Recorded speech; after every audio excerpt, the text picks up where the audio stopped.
Hello every one, welcome to Jayalakshmi vlog. இந்த விலாகில் chicken biryani நான் எப்படி என்னோட ஸ்டைலில் பண்ணுறேன்னு தான் உங்களுக்கு ஷேர் பண்ண போகிறேன். குக்கரில் தான் நான் பண்ண போகிறேன். 1/2 kg chicken biryani. So first குக்கரை நல்லா ஹீட் ஆனதும் கொஞ்சமாக நெய், லைக் ஒரு 2 டேபிள் ஸ்பூன் நெய். அதுக்கப்புறமேல் பார்த்தீங்கன்னா ஒரு 2 tablespoon gold winner or refined oil எது வேணால் ஆட் பண்ணிக்கலாம். இந்த கீ ஆயில் எல்லாம் மிக்ஸ் ஆகி நல்லா ஹீட் ஆனதும் இப்போ நம்ம ஸ்பைசஸ்லாம் ஆட் பண்ணிக்கலாம். என்னென்ன ஸ்பைசஸ் ஆட் பண்ணுறேன்னு பார்த்தீங்கன்னா, கொஞ்சமாக கல்பாசி போடுறேன். அண்ட் தென் ஒரு 3 ஏலக்காய் போடலாம். அண்ட் தென் ஒரு அன்னாசி பூ. நெக்ஸ்ட் பார்த்தீங்கன்னா ஒரு 2 பிரியாணி இலை. அதுக்கப்புறம் சின்னதாக 2-3 துண்டு பட்டை. இதெல்லாம் நல்லா இந்த எண்ணெயில் தாளிக்கலாம். இதெல்லாம் நல்லா கொஞ்சம் பொரிஞ்சு தாளிச்சக்கு அப்புறமேலு நம்ம தென் 3 பச்சை மிளகாய் கீரி வச்சிருக்கேன், அதையும் இதில் சேர்த்து நல்லா வதக்கிக்கிறேன். இது நல்லா வதக்கிட்டேன். அதுக்கப்புறம் இதோட சேர்த்து ஒரு 3 பெரிய வெங்காயம் ஸ்லைசஸாக கட் பண்ணி வச்சுருந்தேன். ஸோ அந்த வெங்காயமும் அதில் போட்டு நல்லா ப்ரௌனிஷ் ஆகிற வரைக்கும் வதக்கிக்கிறேன். இதை வதக்கினதுக்கப்புறம் இஞ்சி பூண்டு பேஸ்ட் ஒரு 1.5 டேபிள் ஸ்பூன் இஞ்சி பூண்டு பேஸ்ட் ஆட் பண்ணி அதோட ஸ்மெல் பச்சை வாசனை போகிற வரைக்கும் நல்லா வதக்கிக்கிறேன்.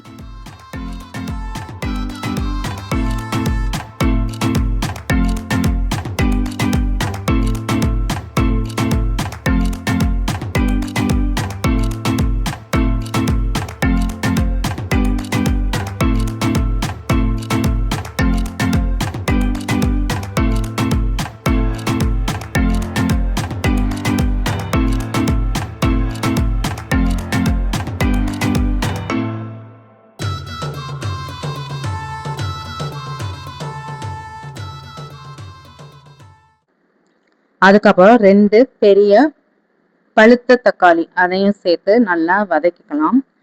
நம்ம எப்பவுமே தக்காளி போடுறதுக்கு முன்னாடி இஞ்சி பூண்டு பேஸ்ட் தான் போடணும். அப்பதான் இந்த இஞ்சி பூண்டு பேஸ்ட் பாத்திரத்துல ஒட்டி இருந்தாலும் நம்ம தக்காளி போட்டு வதக்குறப்ப அதெல்லாம் நமக்கு ஒன்னா திரண்டு வந்துடும். இப்ப இந்த தக்காளி, வெங்காயம், பச்சை மிளகா, ஸ்பைசஸ்லாம் சேர்த்து நல்லா வதங்கணும். நல்லா கிளறி விட்டுக்கலாம்.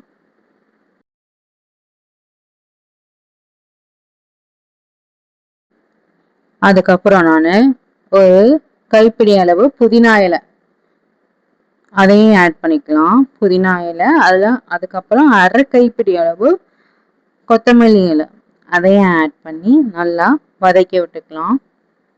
இந்த இலையெல்லாம் வதங்கி நல்லா இதோட ஒரு மாதிரி சுருங்கி மெர்ஜ் ஆயிரும்.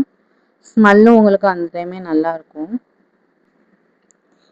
நெக்ஸ்ட் பார்த்தீங்கன்னா ஒரு 1/2 kg சிக்கனை நல்லா வாஷ் பண்ணி மஞ்சத்தூள் போட்டு வச்சுருந்தேன். இப்போ அந்த சிக்கனையும் இதில் ஆட் பண்ணி ஒரு 2-3 டைம் பரட்டிக்கலாம். ரொம்ப இதில் சுருள வதக்கணும்னு அவசியம் இல்லை. ஜஸ்ட் இதை மிக்ஸ் பண்ணி விட்டுக்கலாம். இதுக்கப்புறம் நம்ம இந்த சிக்கனோட கொஞ்சம் ஸ்பைசஸ் ஆட் பண்ணிக்கலாம்.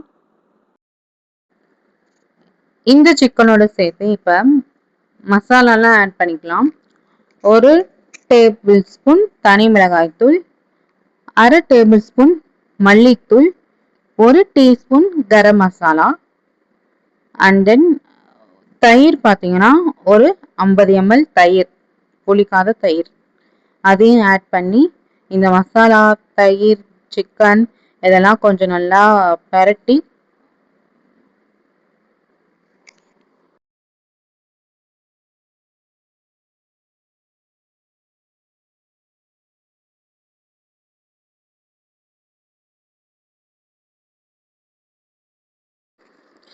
இப்போ இந்த சிக்கன் பிரியாணிக்கு தேவையான தண்ணியை இப்போ நான் ஆட் பண்ணிக்கிறேன்.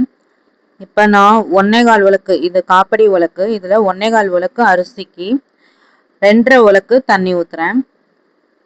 நீங்கள் எதில் அளக்குறீங்களோ இப்போ 1.25 டம்ளர்னா இல்லை 2 டம்ளர் தண்ணி ஊற்றணும், அந்த மாதிரி தான். பாஸ்மதி ரைஸ்னால நான் 1.25க்கு 2.5 ஊற்றுறேன்.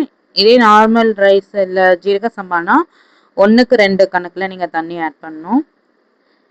இப்போ நீங்கள் முக்கியமான இதில் விஷயம் என்னன்னா, இதில் சிக்கன் இந்த தண்ணி ஊற்றி சிக்கன் மட்டும்தான் இப்போ இதில் வேக வைக்கிறோம். அரிசி இப்போ நம்ம ஆட் பண்ண போகிறதில்ல. இப்போ தண்ணி ஆட் பண்ணிட்டு இந்த பிரியாணிக்கு தேவையான உப்பையும் சேர்த்துட்டு செக் பண்ணிக்கோங்க. செக் பண்ணிட்டு இப்போ மூடி போட்டு இந்த சிக்கனுக்கு வேக ஒரு விசில் விடலாம். அதுக்கப்புறமேல் நீங்கள் ப்ரெஷர் ரிலீஸ் ஆனதுக்கப்புறமேலு அரிசி ஆட் பண்ணி அதுக்கு ஒரு விசில் விடுங்க. கரெக்டாக இருக்கும்.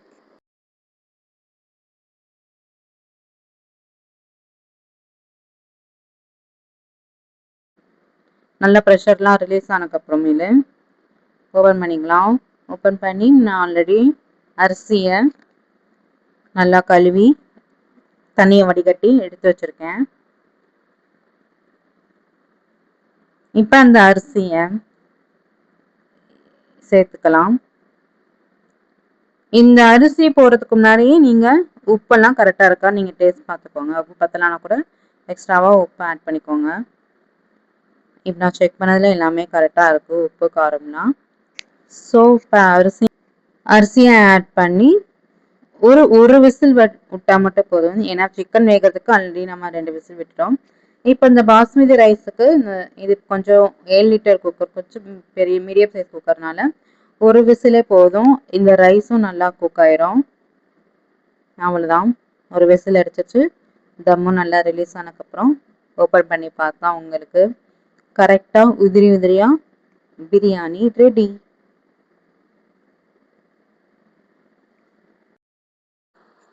இந்த பிரியாணி ஓப்பன் பண்ணுறப்ப இதோட ஸ்மெல்லும் சாப்பிட்டு பார்த்தா அந்த டேஸ்ட்டும் பக்காவாக இருந்துச்சு. நீங்களும் உங்கள் வீட்டில் இதே மாதிரி பிரியாணி ட்ரை பண்ணி பாருங்கள், சூப்பராக இருக்கும். இந்த பிரியாணிக்கு காம்போவா நான் மட்டன் எலும்பு குழம்பு தாழ்ச்சா தான் பண்ணியிருக்கேன்.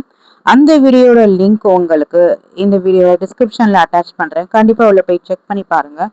இந்த வீடியோ பிடிச்சிருந்தா லைக் பண்ணுங்கள், ஷேர் பண்ணுங்கள். கண்டிப்பாக இந்த சேனலை சப்போர்ட் பண்ணி சப்ஸ்கிரைப் பண்ணுங்கள். Thank you all. நான் உங்களை நெக்ஸ்ட் வீடியோவில் பார்க்குறேன். Bye by.